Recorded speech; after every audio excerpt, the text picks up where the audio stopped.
Welcome to the Sacred Divine podcast. I'm your host, Noemi Beres, and today I joined by the fabulous Carol Banens from Canada. And I'm just so looking forward to a meaningful conversation with Carol today.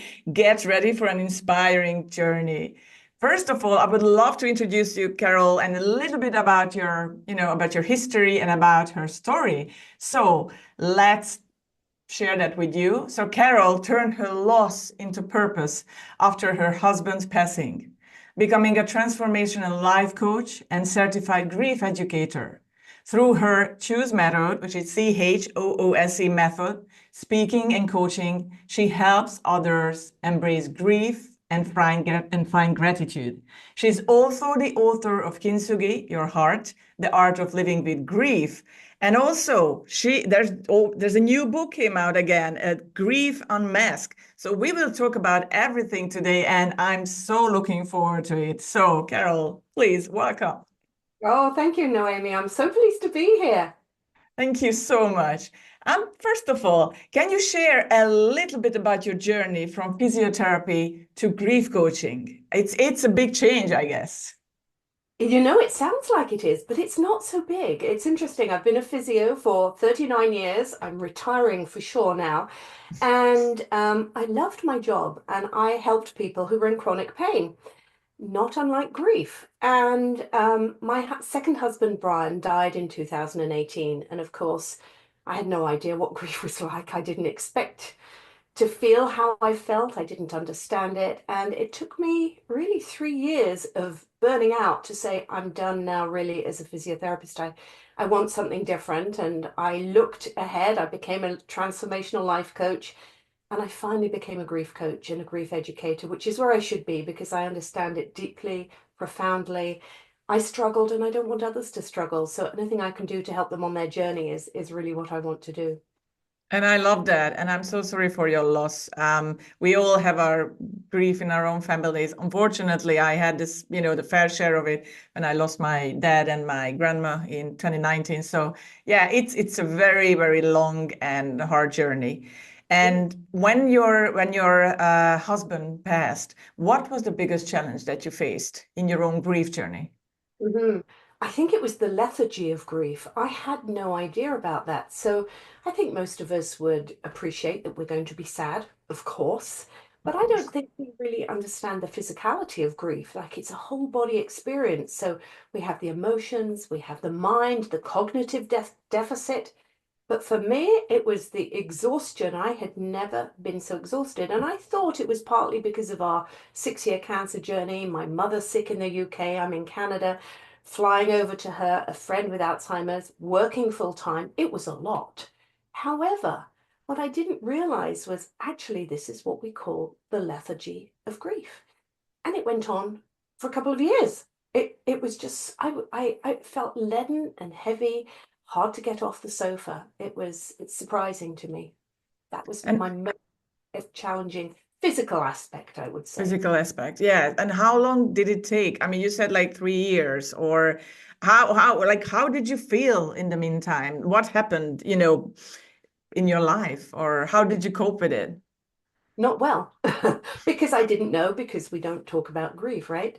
Right. Um, and so I went back to work 3 days after Brian's funeral. Mm, And of course, when you're treating patients in chronic pain or any patient, you go into a room and you cannot look sad. You can't, you have to put on that facade of being fine. And so you say, hello, how are you, Noemi, today? Good. And doing that day in, day out was exhausting. And yeah. I didn't really go down into my own grief. I didn't really allow those emotions to come and to really feel them because I couldn't, because I was trying to work. So I pushed it aside. And that wasn't healthy. And so as I kept going for these 3 years, I got to a point where I was, instead of seeing 6 patients a day, I was suddenly seeing three. And I thought, I'm not really doing well here. I need to take a Mm. and I realized that I actually have to deal with this grief a little deeper than I have been. Is it very common for people to just swipe everything under the carpet and just leave it there, and then just after a while, when you don't deal with it, it just hits you like a wave of. Yeah, I think it's different for everybody because everybody's grief is different. Yeah. Um, my sister-in-law got very busy after her husband Hmm. died. She got so busy, she filled every moment to avoid the grief. Some people drink too much. They get unhealthy coping Yeah. mechanisms. They watch too much TV, they drink too much, they eat too much. I certainly did that in the first year. Um, and so you or other people try and fill the void, especially if it's a partner. And I think I have no research on this, but I suspect men do this more than women because they're not allowed to feel their feelings. Yeah. Men are brought up, boys are brought up, be strong, be brave, don't Mm. cry, be a big boy. And so when it comes to grief, I think they're very left out. I don't think they get the support. And I think if somebody's wife dies or partner dies, same sex or wife, it doesn't matter, that void is so Yeah. vast and they don't have that support to help nurture them. And so sometimes they leap into another relationship very quickly. Right. Um, and it doesn't work out well because you haven't really dealt with your grief. So I think it's challenging for people to deal with their grief because of our life experiences. We all have different experiences, so we'll experience grief differently. Yes. For example, in my case, like I got really busy after my Mhm. dad passed away, and I tried to help my mom. I'm an only child, and then, but then it hit me a couple of months later, and then I got angry. It was horrible. It was a horrible time, and I can see that my mom is still struggling with it even after 5 years. So it really takes time to cope with grief, and the grief journey can vary from people to people. I mean, It can, and I mean well, what they say in books is that for the loss of a significant other, yeah, it can take 5 to 8 years to yeah, come back to some sense of normalcy. And I mm, remember reading that thinking, oh, yeah, it's a long time, until I got to 4.5 years and thought, well, I'm mm, almost back to being Carol, but not quite. It really yeah, took me a lot longer. And I think we can change that with the right support and the right education, because when we understand what we're going through, when we know, oh, I'm tired, oh, that's grief, or I'm very forgetful, or all of a mm, sudden you can't be in social yeah. situations, these are normal aspects of grief that we don't know. And so as we educate, we can cope better and we can do better self-care so that we come back maybe a little bit quicker to our new normal, not the old normal, because it Yeah. is different. It is different indeed. I noticed that. I realized that in my own life, in my own experience. Why do you think that grief is still a taboo in nowadays world? And why do you think society still struggles, with talking about grief? It's really interesting, isn't it? As you know, well, probably 100 and something years ago, when somebody died, they were laid out in the front room in the coffin. They had people Yeah. would come and visit. And it's become very, very different. And I was just reading a book, and I can't remember the name, and they were talking about how the wars made a difference, even the American Civil War, Wow. because we used to have a traditional mourning period, certainly the Victorians did, and people would dress in black and people would know that you're mourning, and then when Yeah. that was done you got back to life. It gave you time to process it. But when the wars came, whether that's World War Mm. One, two, Vietnam, the Civil War, there were so many bodies and so many deaths, people just had to keep going. And so grief, the timeline for dealing with our grief got smaller and it Yeah. got more sanitized. We didn't have people at home. We had, even now we don't have hearses. We used to have those hearses. Sometimes you'd get caught behind them driving very slowly. Now it's mainly a van that's whited out. We don't Yeah. even know that there's a coffin or a dead body in there. And so grief has, and the pressure to get back to work, particularly I find I'm in Canada, in North America, it's we have 3 to 5 days bereavement leave in Ontario. That's almost nothing. That's almost It's nothing. I nothing. You mean, haven't even planned a funeral. How can, and that's only if it's immediate family. yeah. So, perhaps you have a very dear friend who has Mm. died. Who's more like a sister than perhaps your sister. Yeah. You get nothing. And so we don't even respect grief. We don't respect people's feelings, and we don't respect all the griefs that there are that aren't to do with death, whether that's divorce, pet loss, job Mm. loss. There are so many griefs, but we Yes. don't really understand them. And when we don't talk about them, we don't we then can't give that grace to people who need it when they're in Mm. grief. So very true. And I love this perspective. And I heard about that. I read about it. There are like 20 different types of griefs in our life, or 40, not even 20, 40. No. So it's like from pet loss to loss of a lover or anything that we lose in our lives. I mean, that's just really fascinating. And that's why we have to, yeah, keep an eye on our own grief, because it's just so important to work with it. Mm-hmm. What do you think are the common misconceptions about grief that you often address with your clients? I think one of them is when people say, you've got to be strong. Mm, Why should you be strong? yeah, You've just, somebody's just died that you love. yeah. And people sort of say this. And the problem with that is they're uncomfortable with you showing emotions. So they want you to be strong. Don't cry in front of me, be strong. But also it makes the griever feel invalidated. It makes them push down their Mm, emotion.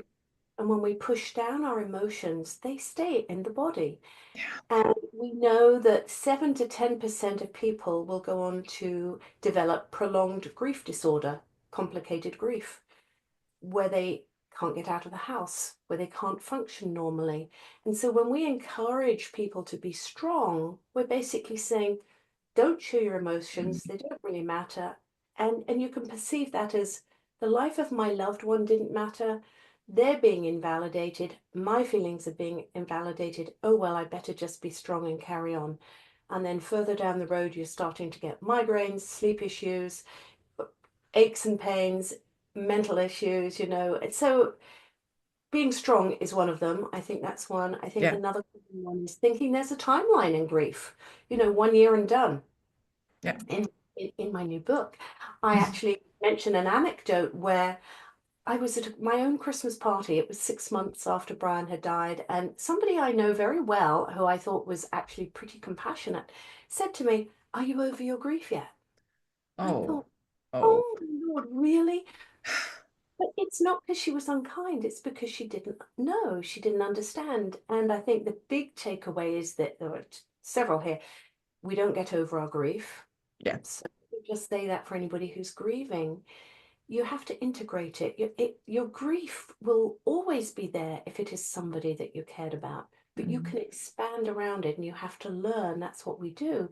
How do we carry that grief so that it doesn't define you, yeah, but we honor it?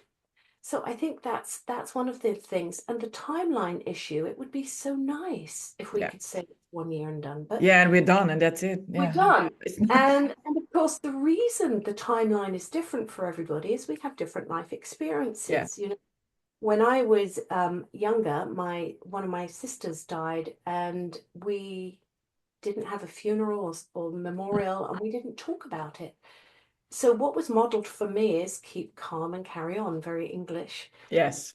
Stiff upper lip, keep going. And so when Brian died, when my husband died, that's kind of what I did. But you also have to look at who was it who died? You know, Yeah. was it a close partner or was it just a colleague who you didn't really know well? Did you Mm, rely on them? Was it a close relationship? Was it an abusive relationship? All of those things. How did they die? Was it a long illness? Was it sudden, traumatic, death by suicide? What's your mental health like? yeah.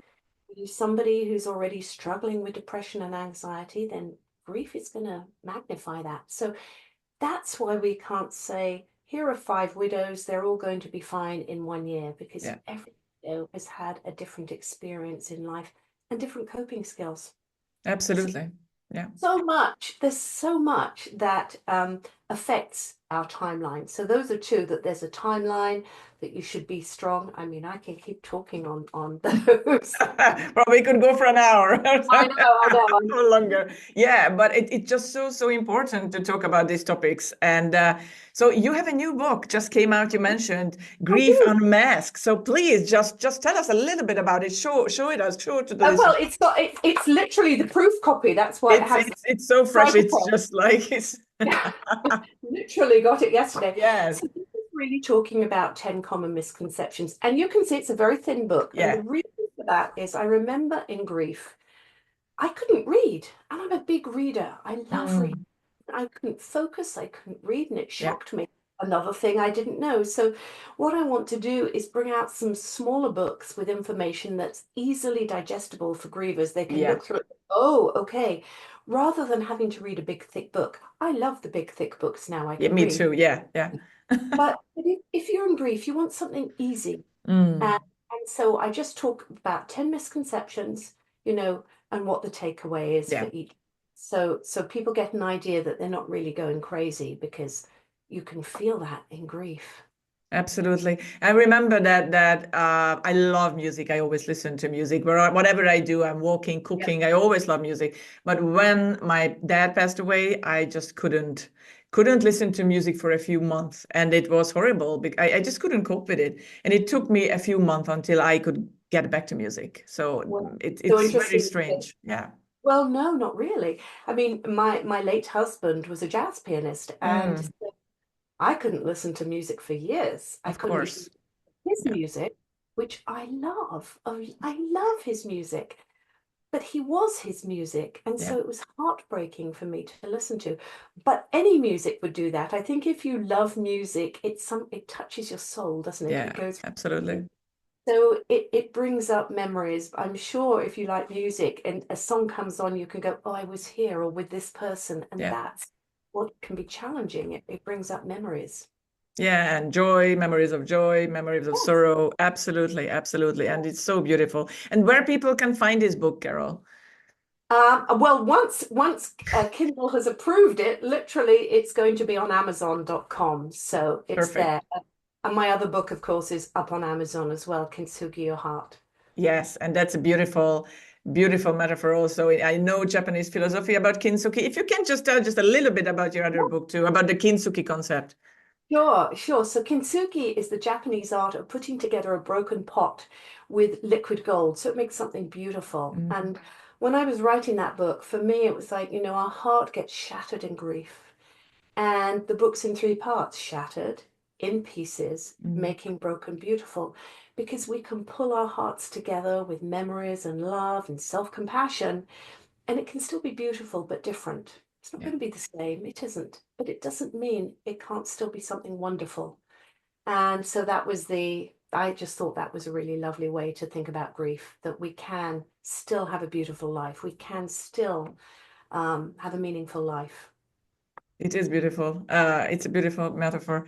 So before we wrap up, I would love to ask you to give the listeners some tips. So what are some ways people can process grief in a healthy way? Just a few tips that they can just take away from after Right now. listening the interview. Right now. Well, I think the first thing is get support, get somebody who Yeah. can listen appropriately and not judge you, wherever that may be.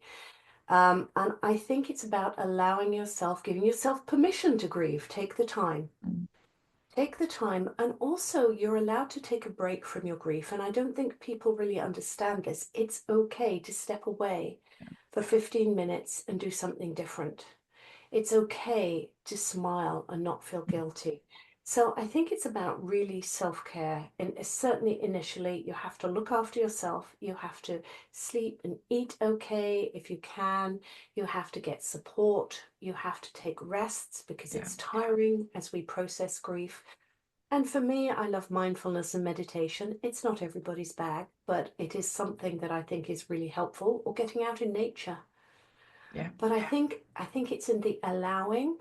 We Mm, have to allow it. Please don't push it away, because when you allow it, when you allow the emotions, they're not going to get stuck in your body and come up and bite you in the bum later on, like they did with me. So yeah. allowing and permission. Yeah. So the two keywords, allow and permission. And that's Mhm. so beautiful put and so important. Yeah. Absolutely. Thank you for sharing this, Carol. And I think we could continue this conversation forever because there's so many other things we could discuss. And I hope I can get on your show back at a later time. I would love to continue this conversation because there's so many things to uncover and unwrap here. Absolutely. I would love that. And thank you I so would much love. for today. It was an absolute pleasure to have you. And Oh, thank you. thank you so much. And before we wrap up, so please let our audience know where they can find you, your website, social links, because we will include everything in the show notes so they can find you and they can click on those links and find you in the future. Yep, you can go to carolbanens.com. That's my website. All my socials are there, so you could click there. LinkedIn, Facebook, Instagram, YouTube. I have a YouTube channel. So you can go there. That's the best place, but I'm on social media. But go to my website. And then I'm also doing, free workshops. So you can take a look and follow me on socials and you'll see everything. Yes, thank you so much. Thank you for today's heartfelt and very, very valuable conversation. Thank you, Noemi. So thank you everyone watching and listening today. I see you next time. Take care.